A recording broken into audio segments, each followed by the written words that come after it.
As I said this morning, unfortunately Di Pendergast can't be with us today, so I'm going to just start by facilitating this panel discussion. And in order for this to be, I think, a bit more meaningful for my outcomes, and I'm sorry about that, I've actually worked at preparing some questions that we'll start with, and then we'll move into open discussion from the floor. But my question to the panel, and I don't think I need to reintroduce people, but we'll start with the questioner. What are the key elements and who are the key players for reform in this space? So we've been talking about intellectual disability in the criminal justice system. So what does our expert panel think are the key elements and key players for reform? And I'll pick people because I'm nasty like that, and we'll start with Jodie. Thanks for that. I guess interestingly, it's something that Kevin and I have had a few conversations about over the past, 6, 12 months, possibly longer. But quite often we've reflected on, and I'll sort of take the historical and then move it forward, but reflected on the interdepartmental working group that used to operate a few years ago now that was cross-department. And I think the effectiveness of that group was that it was both given authority at the top levels, but had a level of willingness at the doer level that saw outcomes being achieved. And what we actually saw with that group was that people were coming up with quite pragmatic solutions to and integrated ways of operating in the criminal justice space, that because of that authority and willingness, we're actually gaining traction in terms of outcomes for people. And it's one of the things I guess we've been reflecting on is how do you resurrect that? At some level it requires a level of political will to do so, but also then a commitment by others to maintain the momentum regardless of the government in power. Pick on someone.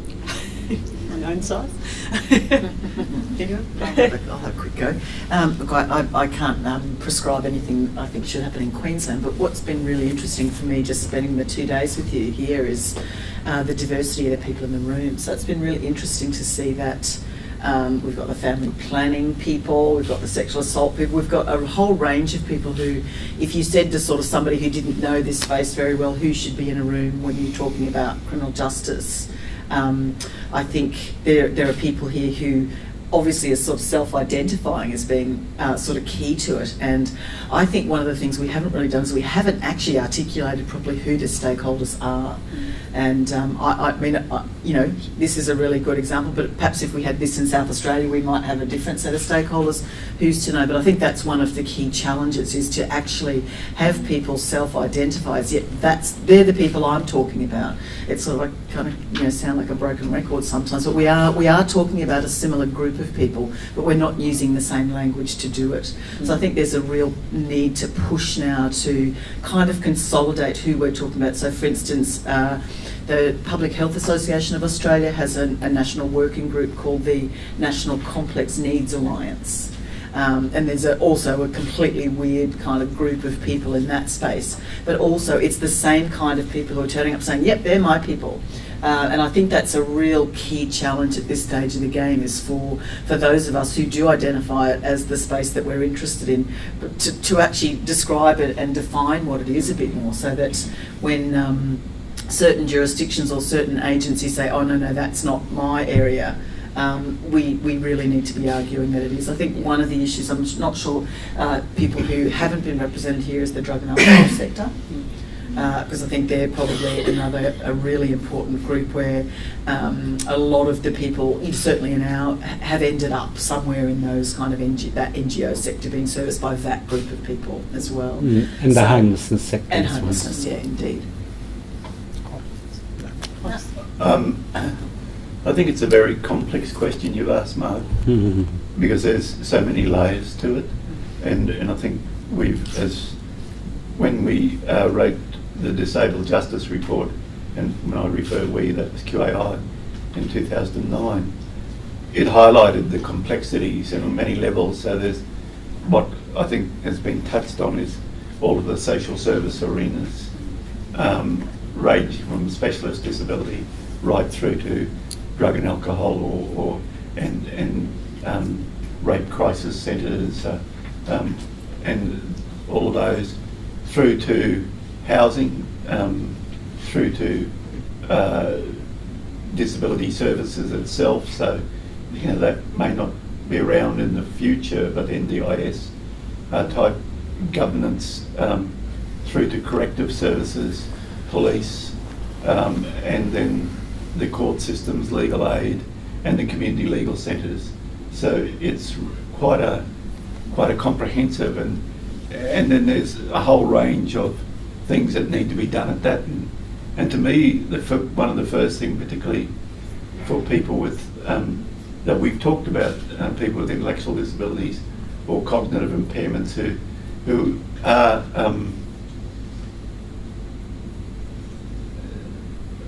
in probably some of the most vulnerable, and I don't like getting into grading people's vulnerability, but when you're homeless and you don't have anybody in your life who loves and cares about you, then your vulnerability is really heightened.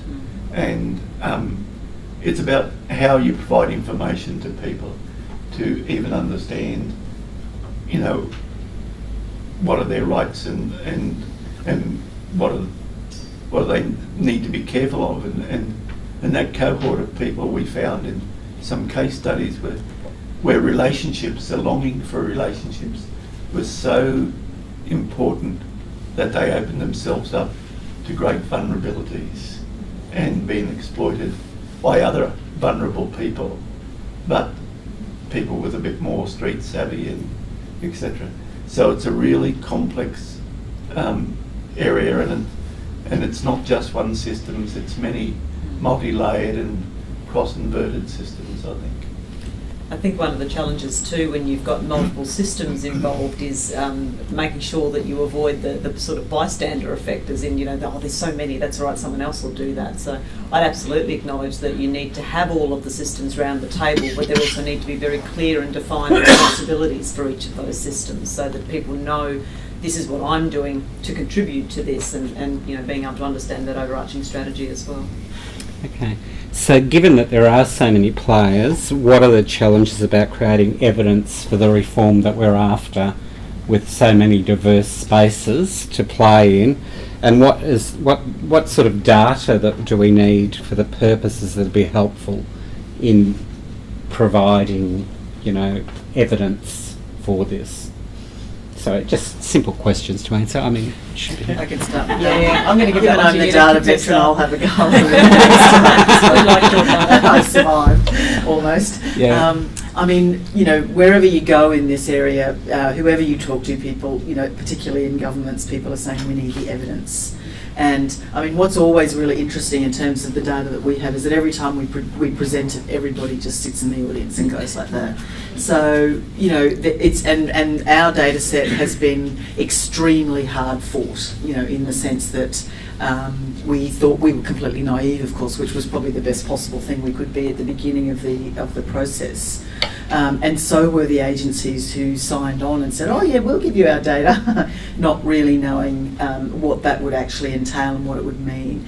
And what we've ended up understanding is that whilst at the highest levels the CEO might sign off on the thing of, oh yes, we'll cooperate in your research project, but actually when you're trying to find the person who will sign off the data set and then get to the tech person who's got to draw it out of the data set and actually can't give you what they've said that's available, which is why our data set, while we thought would take 6 months, as I said, took about 6 years to compile. But there are a few issues around that. So one, of course, is the nature of data. And, you know, we all have this great idea that, of course, you can just go and get the data, but data itself isn't that old. It hasn't been around for that long.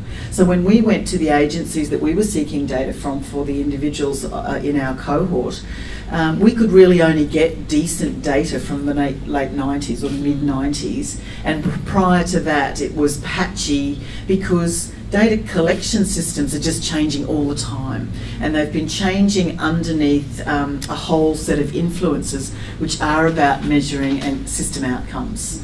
So data is not collected for research purposes other than how much did it cost you and how many instances of service did you.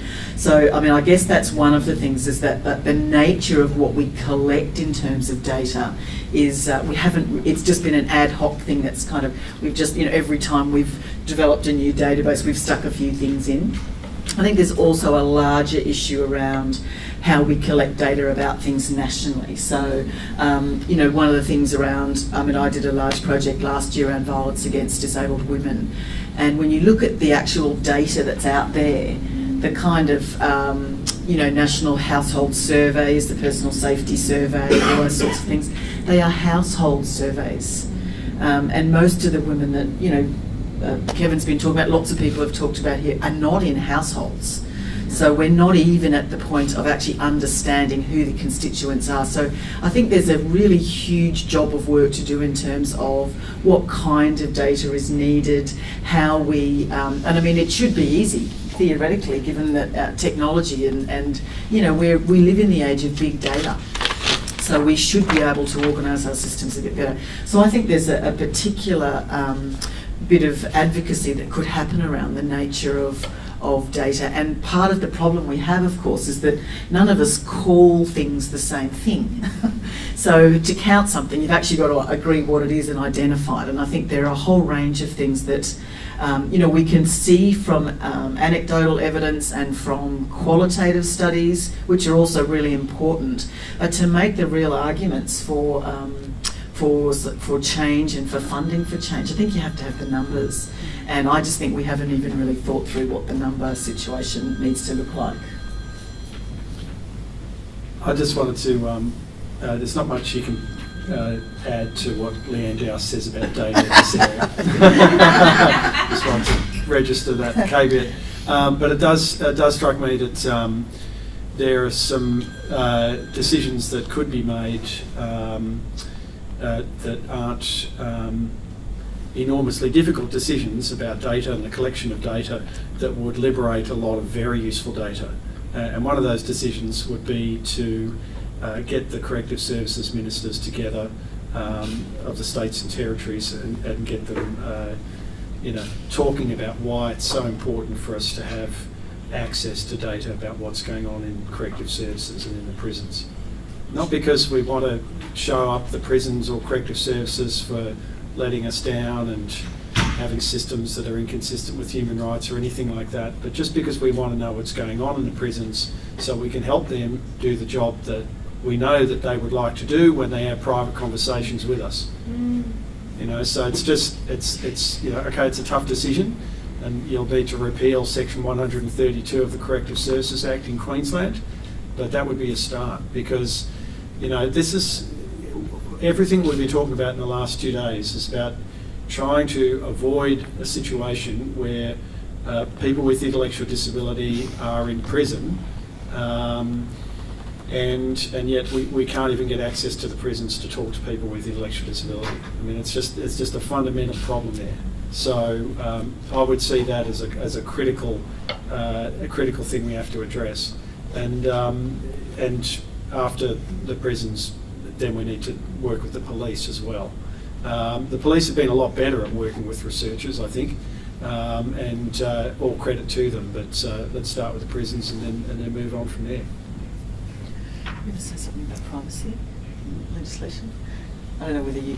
one of the other things that I think is absolutely key here is the issue of privacy and confidentiality. And that's often one of the things that agencies are saying, will infringe, that we can't. And ironically, as researchers, we were able to get around that, or to make an argument in the public interest as well, which was one of the things that we were sort of able to use.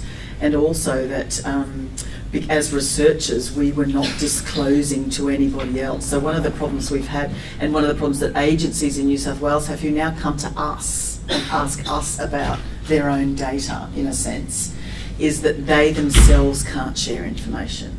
And I think there's a real issue there about agencies sitting in the same room, not being able to actually say what they need to say because they can't kind of share. I think there's also an issue around professional boundaries, if that's probably the right word for it, but that issue of we don't want the other agency to know what we're doing in our agency is very much been our experience in New South Wales.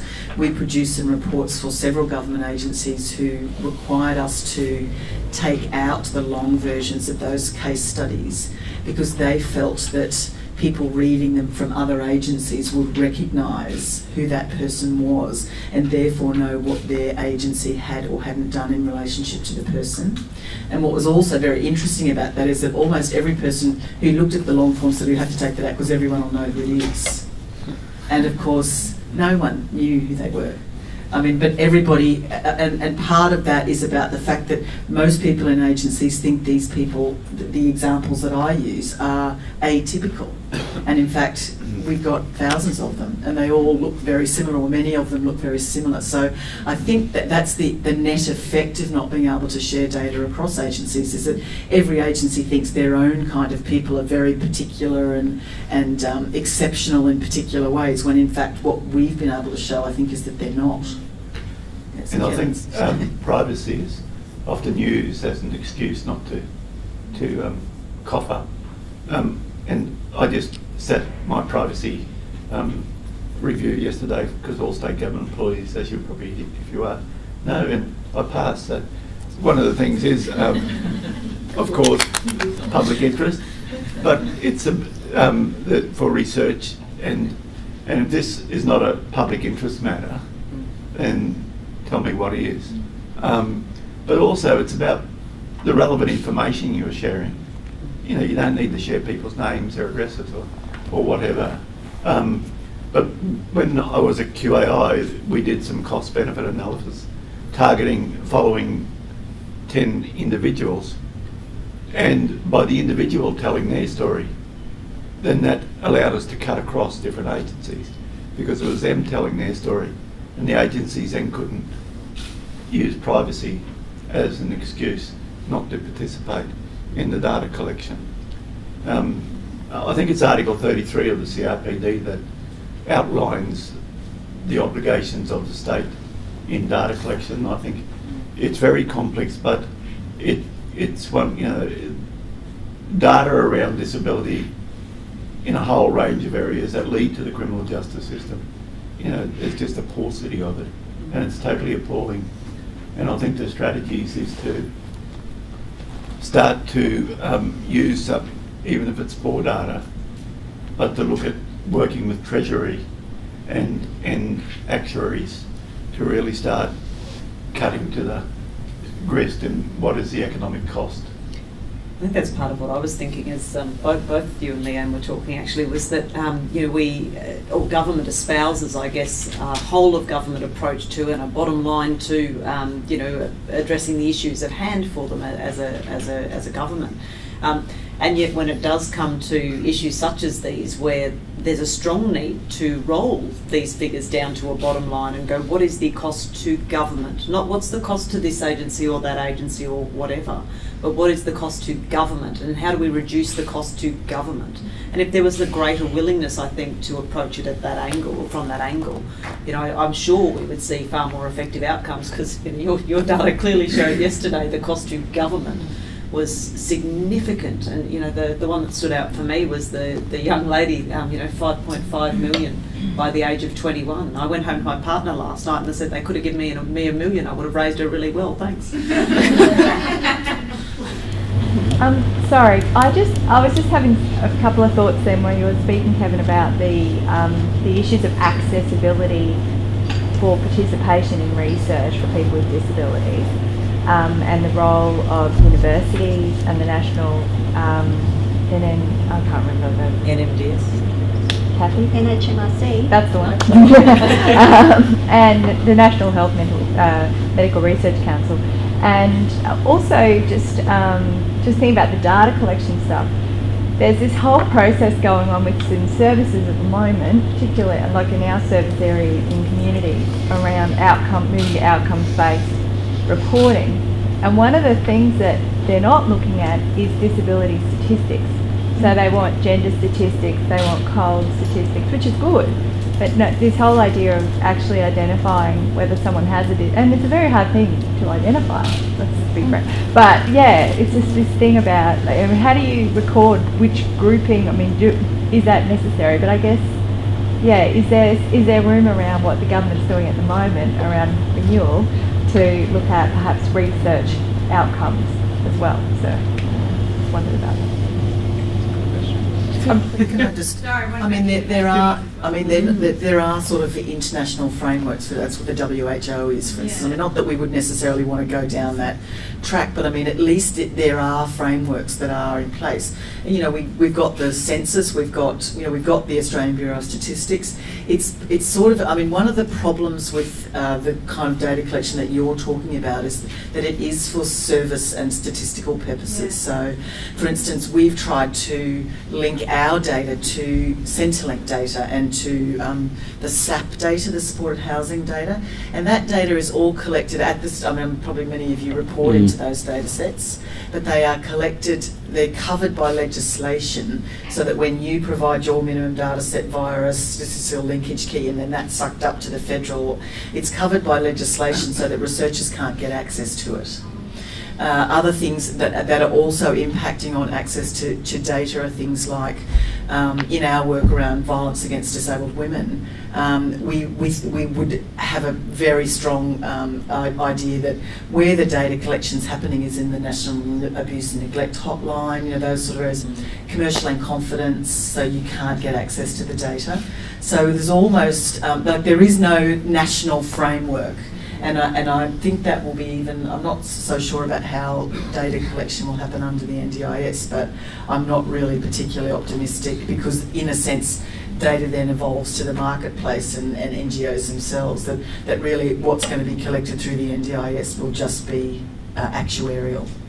And we don't really know very much about how the sort of outcomes of servicing will be collected at all. So now is the time, I think, to be starting to look at what needs to change. I mean, simple things need to change, like and also much data is not collected at the individual unit level. So we could get data, but we couldn't link it to anybody because it isn't identified to an individual. And of course, then we get into the kind of civil liberties, and you know, it's that classic thing. I remember Eileen saying to me at one stage, it's just the kind of thing that just makes you want to chip everybody when they're born, so that we can. Because of course, what happened for it truly in our data set, the 2,731 people we identified through the corrections system became 30,000 people in the police files. So there's multiple uses of aliases. I'm not sure whether I used this example yesterday, but so we had to work out who's who. And effectively in the criminal justice system, that doesn't seem to matter quite so much because actually you're in custody, so it sort of doesn't really matter what your name is. But once you move, in effect, that's effectively what the justice agency sort of said to us. Look, we just kind of vaguely, you know, create one record, and then as soon as we find out that you've given us those 25 other names, we just kind of connect them up. But we don't really actually mind what your real name is. We just choose one. And it's not connected to your fingerprints, you know, so there is a whole issue around identity, which is quite important. But in the criminal justice system, that doesn't make for a huge amount of concern because actually you're physically located in the criminal justice system. The problem becomes when you move from criminal justice into social human services. So when we went, for instance, to look for our 2,371 people in the DOCS data, the child protection data, we could see for one person who we'd said his name's John Smith and then he had 8 other names, we saw all those 8 other names as actual other people, and we didn't know which one of those people was connected. So even the issues when you look at crime statistics and a lot of reporting around data, the issue of identity itself is really problematic, and particularly for the group of people we've been looking at who seem to use, I mean, on average, our cohort have 15 aliases per, you know, on average per person. So there's a very purposeful use of aliases. And it often has to do with what people have been talking about vulnerability, so that, you know, you're the one whose name gets used when your cousin gets picked up by the cops or your brother or whatever, because you're like the sacrificial lamb almost. So you end up being the one whose name turns up all the time, but actually physically it's not necessarily you. Or you might do time for your cousin, or, you know, there's a whole range of things. So data in itself is not, it has feet of clay as well. And I think the other thing is about, you said about strategy, Mark, and that's where I think that's about political strategy. And so sometimes small stories or a small collection of stories to highlight the issues can be as effective, and that's all the Disabled Justice Report was. It had 10 11 case studies. And when Justice Michael Kirby launched it, he said all you have to do is read these case studies to know that something has to be done, I think. So there's really, you need all that hardcore data, but if you want to get political action, sometimes it's just being really strategic and how you pull together a story. But convincing government, those stories, I mean, Justice Kirby says that, but it hasn't actually come to fruition of governments responding. So what is it that we're missing in the convincing governments of the monetary and human benefit? Well, I was going to say, Mark, that did act as a catalyst for that whole government response that Jodie was talking about. Yeah. But unfortunately, it wasn't carried through, or it didn't get a justice strategy plan in a formal sense. Patrick? I was just going to say, I think you need to go with the economics, and you need another productivity commission review, like the one that preceded the NDIS. I mean,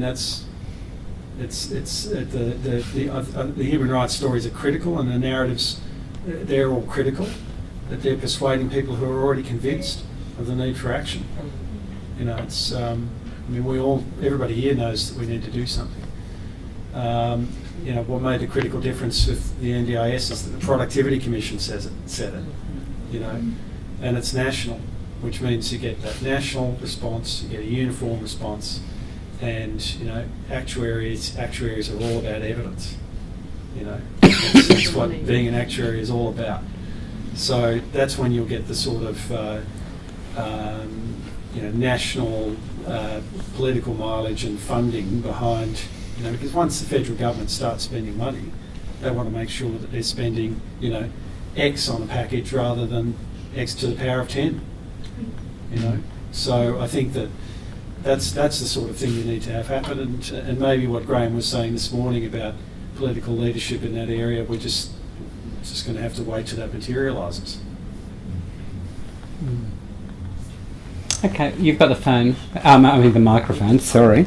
Because what do you think, Leanne, are the linkages between this and the NDIS? You were talking about the NDIS before in terms of, rollout, but what do you think there might be the linkages about intellectual disability, criminal justice? Look, this is the big worry for me.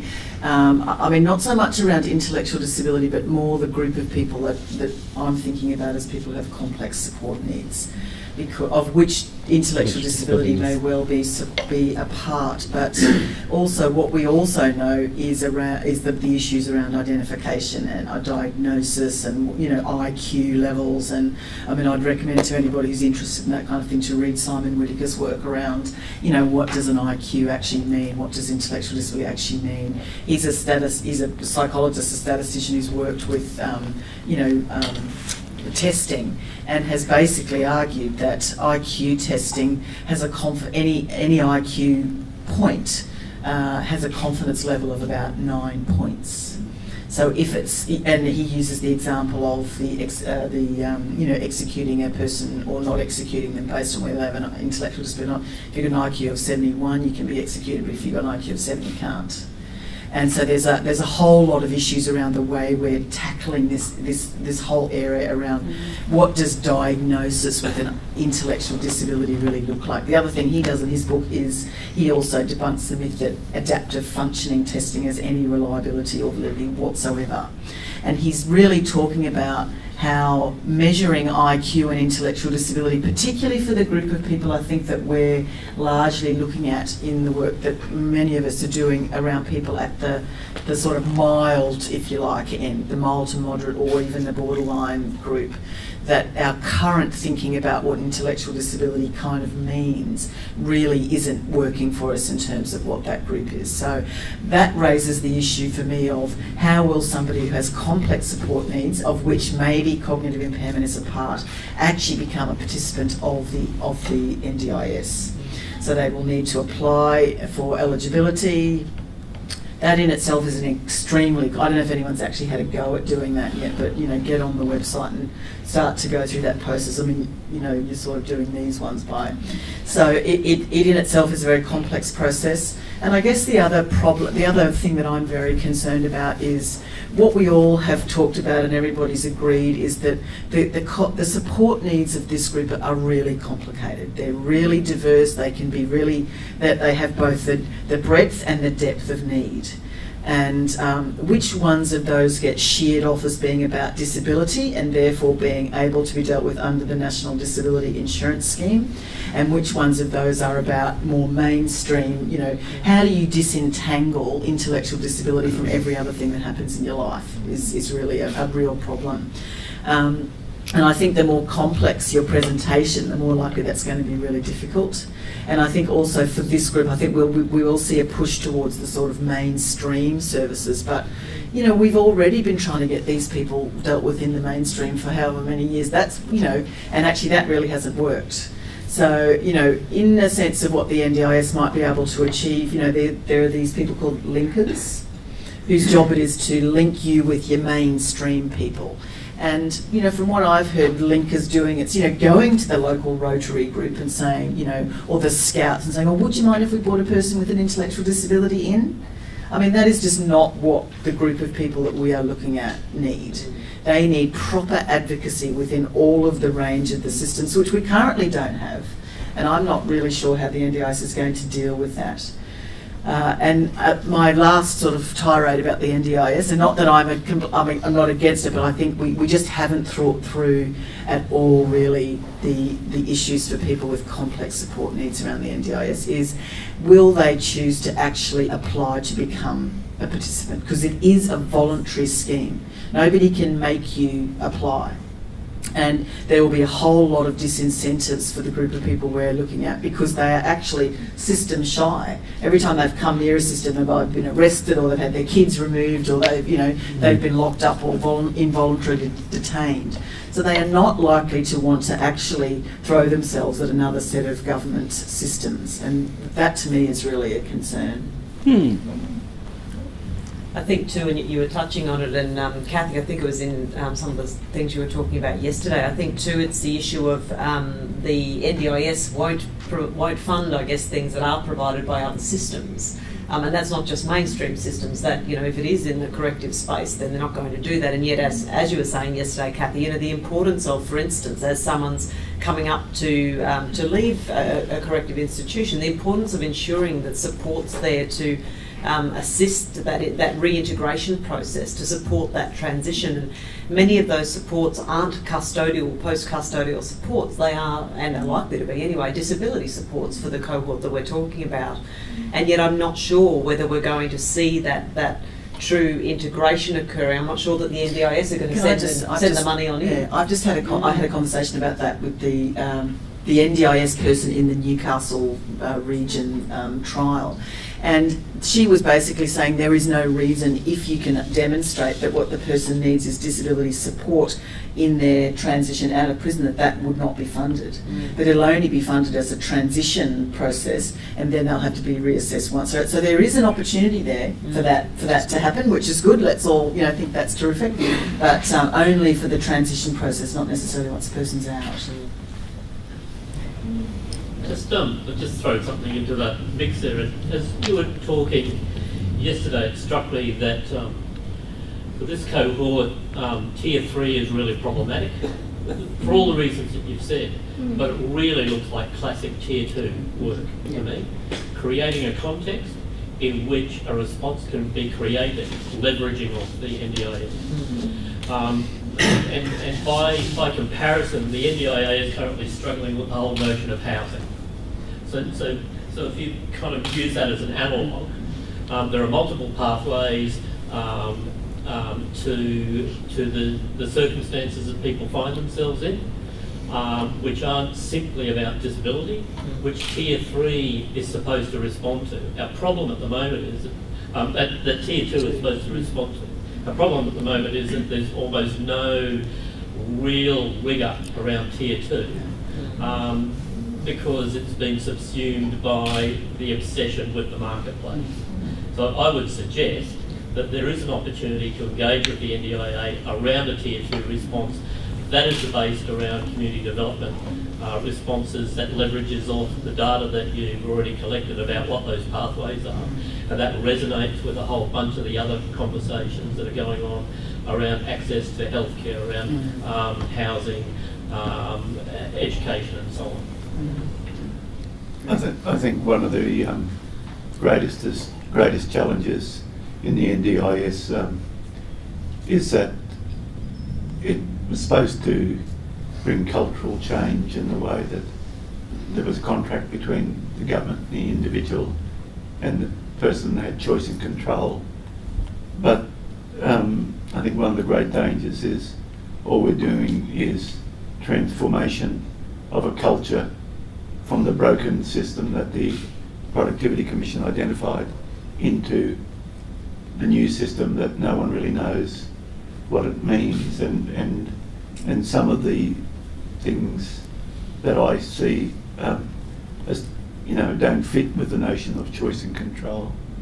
And I agree with you, Leanne, that I think FAXIA or whatever it's called now actually don't see a role for advocacy at all, because the NDIS will be the panacea to all of the ills of society. And I was having a conversation with somebody just before and about state governments thinking they have no role to play in the provision of services to people with disabilities because the NDIS is coming to town.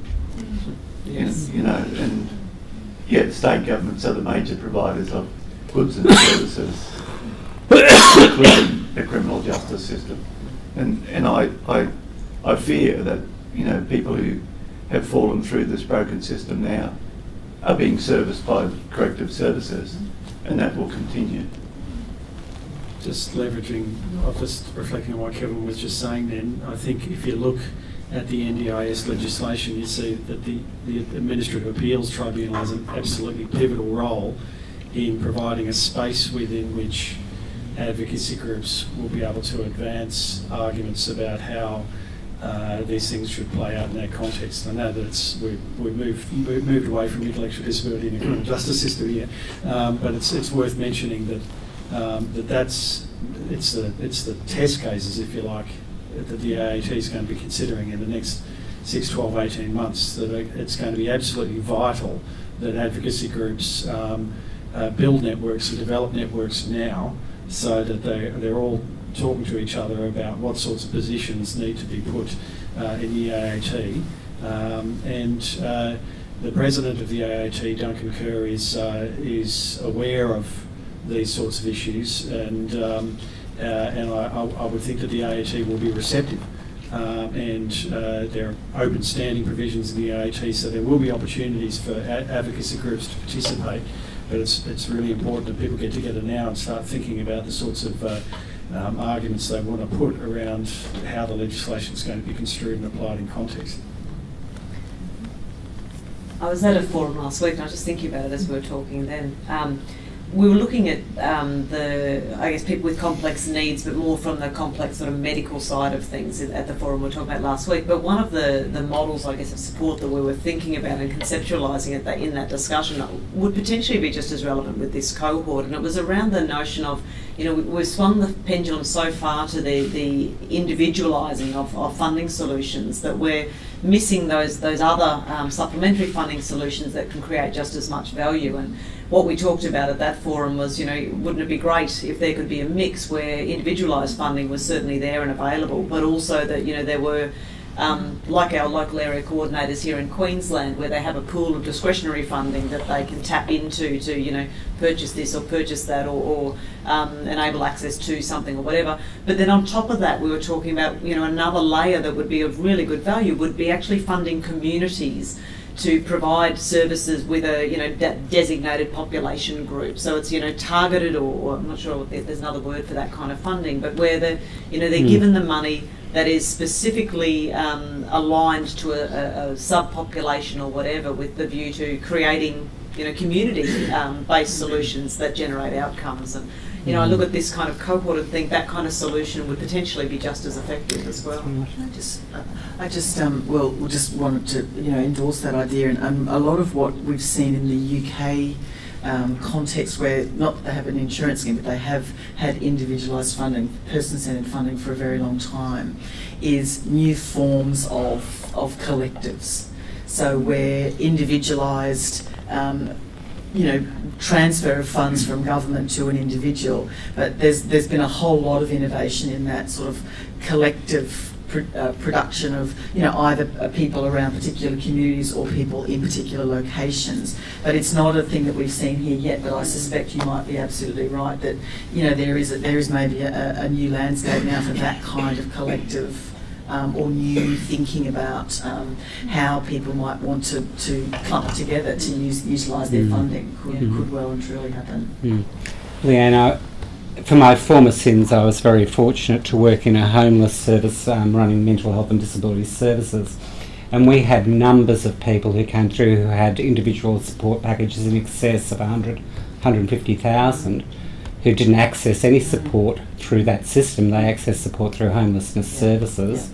And when you unpacked it, it was that services were controlling, they were unresponsive, they were demanded sobriety. There were lots of reasons why people didn't. And I was fascinated in your data sets about the degree of complexity of issues.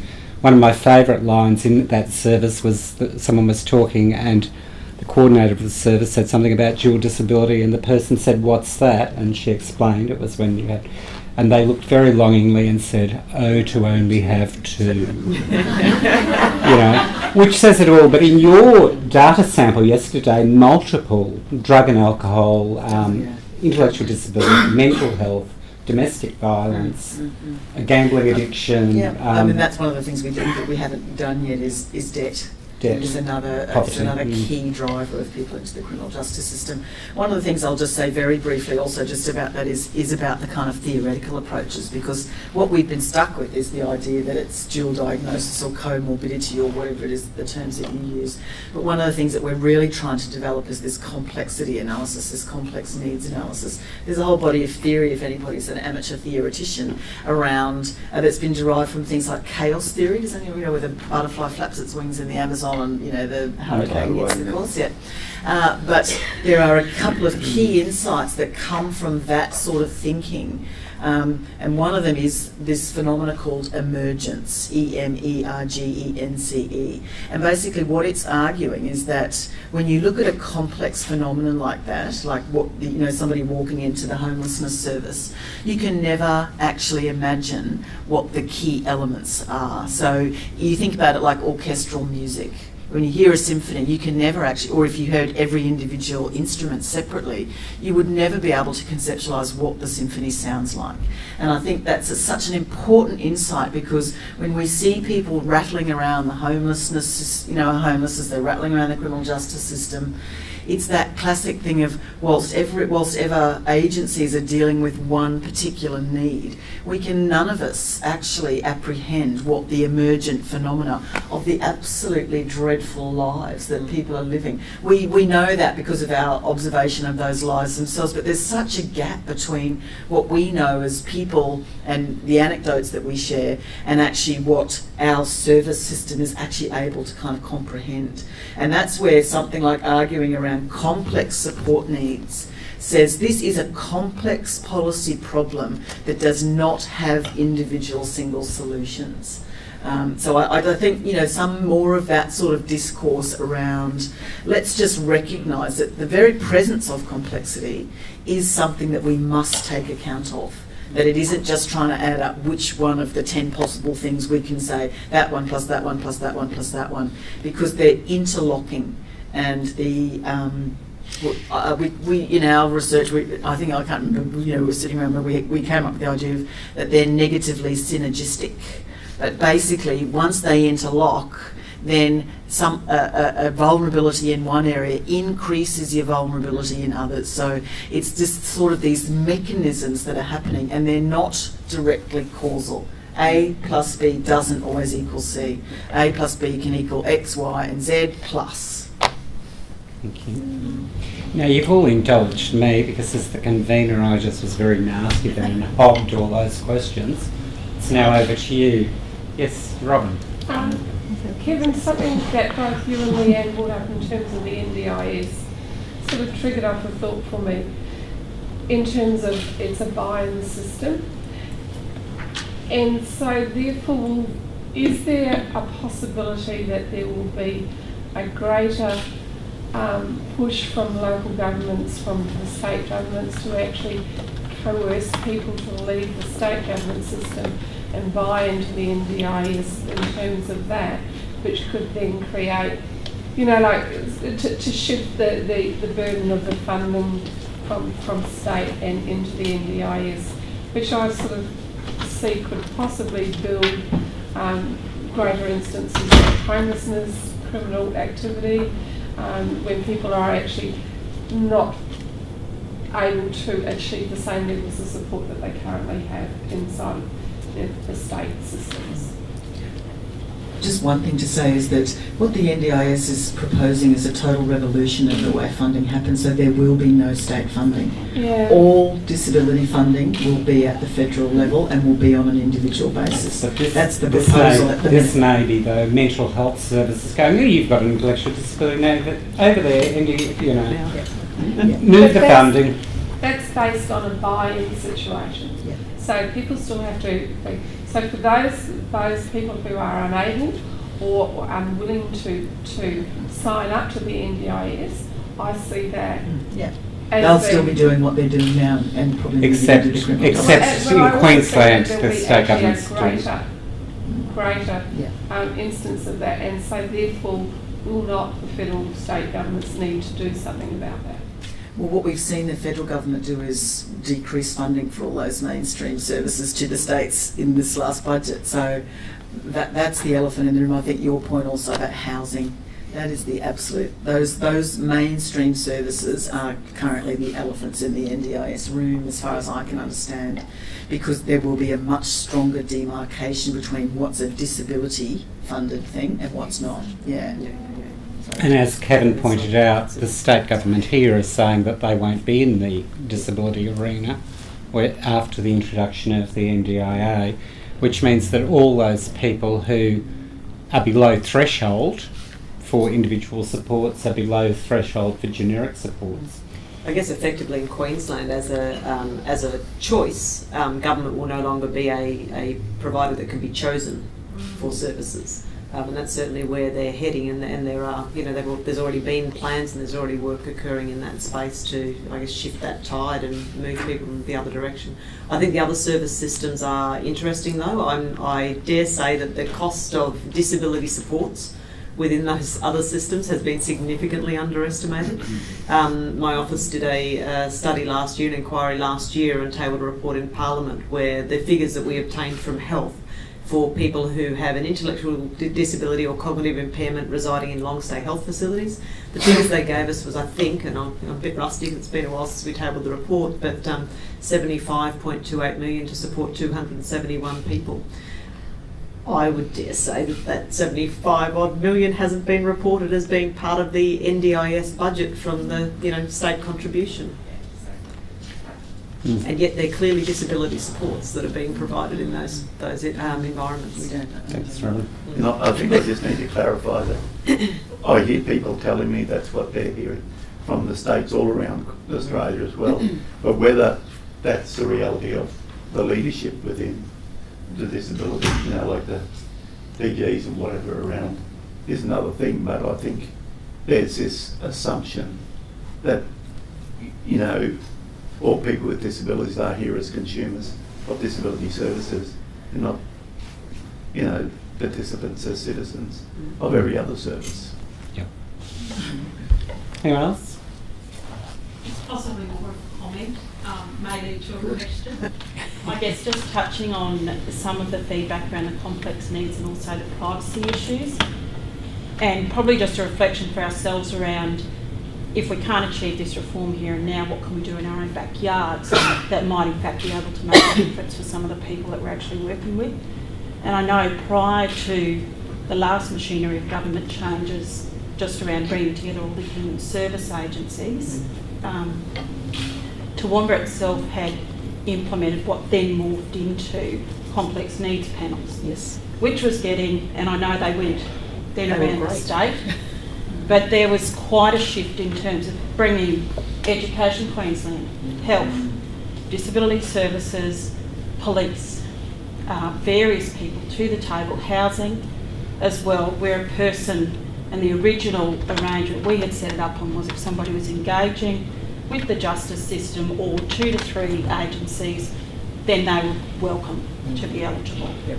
Now it was very powerful. They then became those complex needs panels, and the ability to actually share valuable information and work together and achieve outcomes for these people was powerful. But that was simply because it was made very clear from the top down in all of those agencies that there was support and there was information that needed to be shared. None of this, I need information on X, well, sorry, I can't give you that.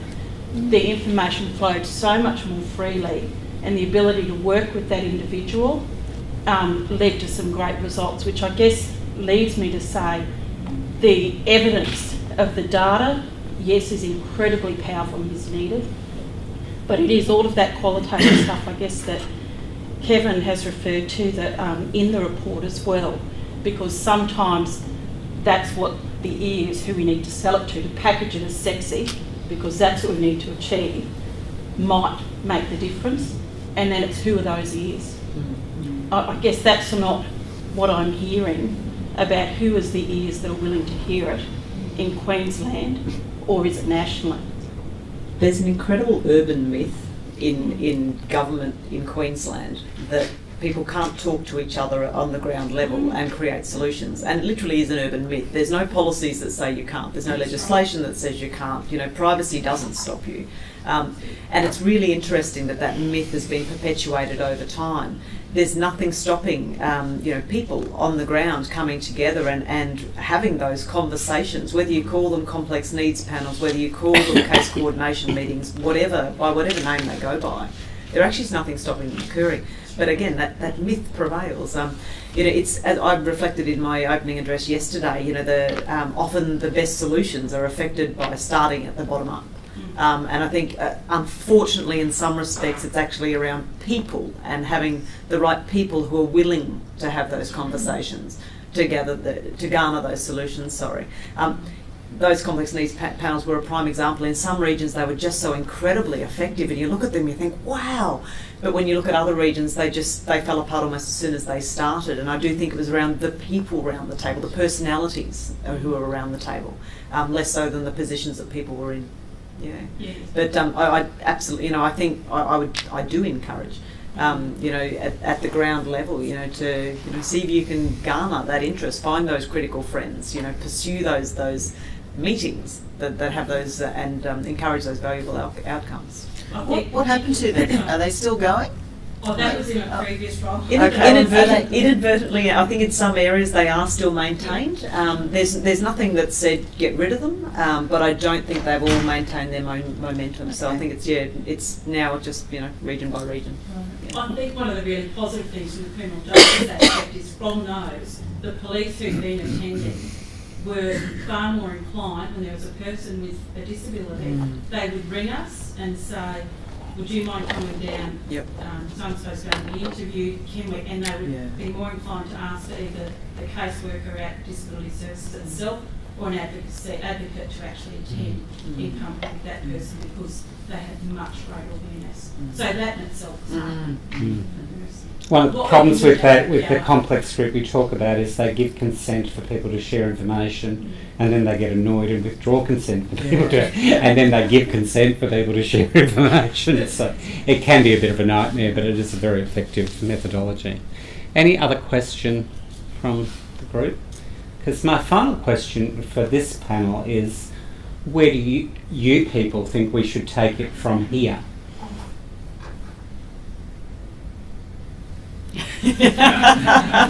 Well, hang on, I might start. I said at the start of this symposium that you were here under false pretences, that you weren't actually here for a symposium. You're here for the start of a systems advocacy strategy to have some reform in both the criminal code and the way the criminal justice system responds to people with intellectual disability. I think we actually do need a network response to ongoing reform in Queensland, and this was about pretty much Queensland based. And so my intention is to start, I don't know what I'll call it, but an intellectual disability and criminal justice system reform network that continue to work on it. And I will write to all people who registered this formally, asking you for a thumbs up about whether you want to participate in that network. And then we'll have a planning group who can look at strategy for how we might implement some of the reform that needs to occur. So that's where I want to start the process, and that's the where to from here bit in the next bit, but I wonder where you people think this might go as well. We had an interesting conversation with Leanne about one way it might go. I think for me, I guess what I'm interested in seeing how we address it at multiple levels. I don't think that this is an issue that can be just tackled from the top down, nor just tackled from the bottom up. And if you start somewhere in the middle, then you're probably going to lose both of those ends. So I think it is about looking at how to generate a multi-layered strategy that puts out there those very pragmatic solutions and offers those very pragmatic solutions to providers at the front line and to people themselves as individuals to be able to know what they have the right to request. I was talking, I think it was with Victoria and Elise following Elise's presentation earlier, and many people don't know that they have a right to support, for instance, when they engage with the, even with the police, to be honest. So it's around, making sure, a bit of an awareness raising strategy needs to be part of it. Making sure people understand, A, that they have rights, B, where they can access support to enact those rights, and probably see what to do with that once they get it. But yeah, it is, for me, I guess, looking at that multi-level, and although I'm officially on leave at the moment, which I look at, don't I? Kevin and the acting public advocate, my manager, Kim Chandler, I believe are meeting next week to have a bit of a discussion in this space as part, I guess, the follow-up to conversations that Kevin and I have been having over the past period of time as well. But I guess what I would see is that whatever we might come up with in that space is only going to be part of a broader solution that needs to have multiple strategies underneath it.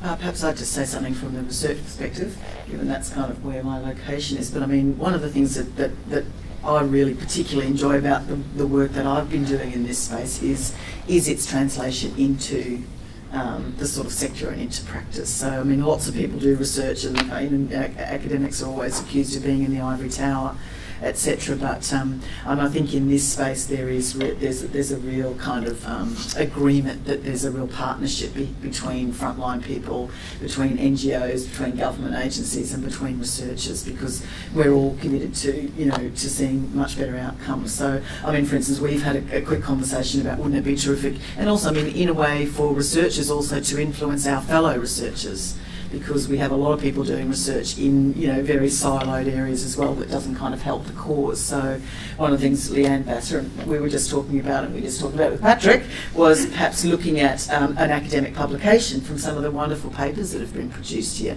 I mean, in some ways that's a way we can influence our peers to sort of understand that the issue is just much more than a service issue or a policy issue, that it's actually an issue for practices and research.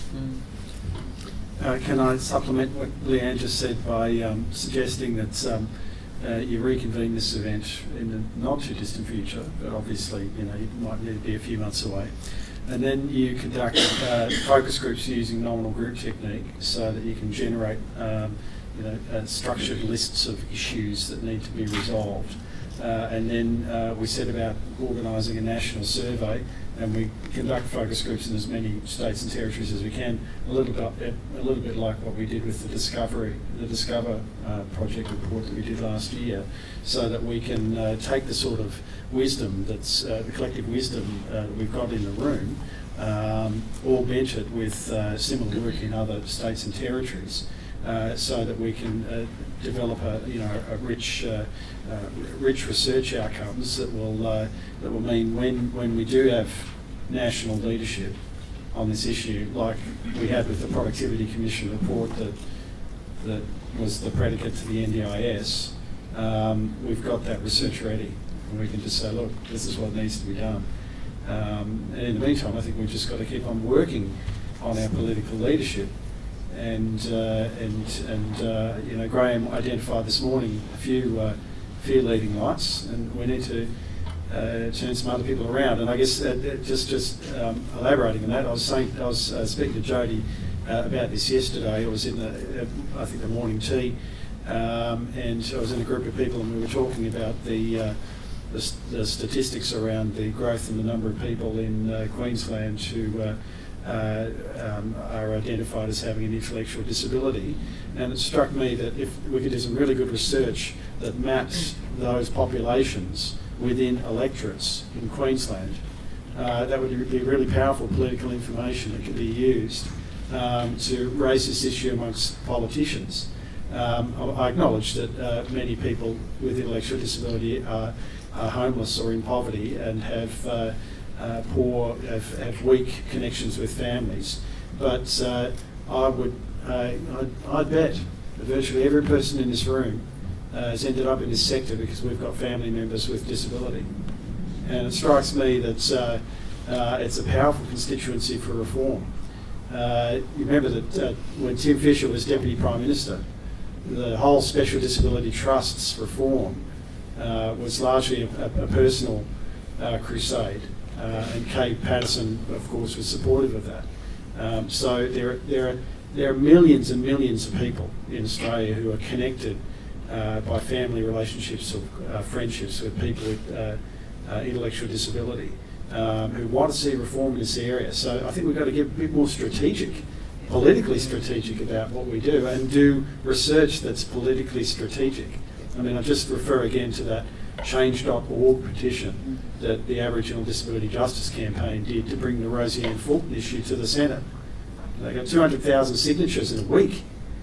So the sorts of stories in the Disabled Justice Report that Kevin was referring to before, those narratives are really powerful. That YouTube video that Graham showed us this morning about Marlon Noble, it's incredibly powerful stuff. So what we've got to do is we've actually got to get some spin doctors on board. We've got to get some media. We've got to go out and spend some money on media advice, and make sure that the media is aware of these issues, and get politically savvy and strategic, and do the sort of research that's going to buttress that position, so that when we can get some political leadership, that they'll be minded to listen. Can I just have an indication of people who like that strategy and would be prepared to come back to do a nominal group technique about the issues? Are people keen? I think there's a lot of stakeholders that aren't here though as well that need to really be pursued a lot better, like corrective services for one, prison mental health, forensic court liaison, drug and alcohol. Went to all those. Aboriginal people. It's how you get buy-in from people, or how you target individuals. You've got a list. So maybe if people on this list targeted individuals, because we did a lot of targeting, but to no avail. One of the shocks for this for me was the lack of representation from service providers. I've been in human service for 38 years, and I've dealt with issues of intellectual disability in the criminal justice system for all that time, and yet we have very few people from very large organisations and small ones present. It was a shock. I'm glad the people got here. It was great, but there are whole sectors that are missing from this debate, but not for want of trying. Yeah. But I'm sorry, Mike. I was just going to say also, I'd encourage you to think. I know Endeavour's around intellectual disability, but also to think around vulnerability, because I think that, as Leanne was saying, a person most likely will have an intellectual disability and be homeless and have a gambling, drug or alcohol or substance abuse, being abused and exploited in a whole range of areas. And so I really think, in the sense of then looking for alignment with other groups who may not identify as having an intellectual disability, but are vulnerable in the sense to make it a broader political issue. And just there used to be, and I think it still exists, at a national level, there was the Friends of People with Disabilities, which was a bipartisan political group in Canberra made up of people from every political, I don't know if there's any from Clive's party, but the more traditional, the Greens, Labor, National Liberals. Yeah, my response to that would be that the statistics on the abuse of people with intellectual disability are appalling, and that the focus on this, we did think about disability more generally, but some other groups have much more of a voice in that, and we realised that the multiple vulnerabilities of people who are homeless, and we did try and target those sectors to get them involved in this, but there was just a lack of response. And I think that comes back to, once again, the siloing effect of, you look at Endeavour, and maybe we didn't actually put the in conjunction with big enough, you know, anti-discrimination, public advocate, universities. I thought it might have done something to dissipate what may be an Endeavour Foundation bias for people not to be here. But yeah, I'll take that on board and we'll look at that in terms more of... just about, yeah. Because I think people with intellectual disabilities, when you unpack it all, Yes. do have the greatest vulnerabilities because of that. Okay. I'd like you to thank our panel.